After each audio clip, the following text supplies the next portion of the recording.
في التطبيع مع الكيان الصهيوني هو ليس مجرد اتفاقيات بين الأنظمة الحاكمة، فالتطبيع أخطر من ذلك بكثير، ويكون التطبيع في ترويض العقل العربي واستعماره.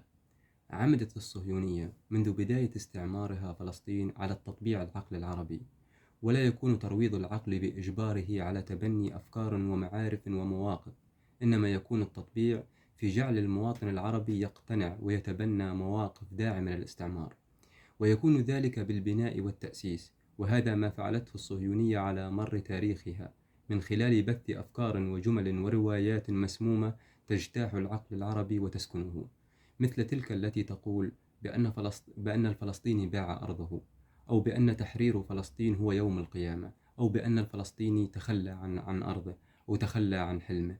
لا أعرف كيف نستطيع أيضا تحديد يوم القيامة إذا عجز عنها الأنبياء، ومثلها الكثير والكثير. وهذا كله يتطلب من المواطن الحقيقي بهذه العقبات الإبستمولوجية وهذه الأفكار المسمومة التي تدعم الكيان المحتل.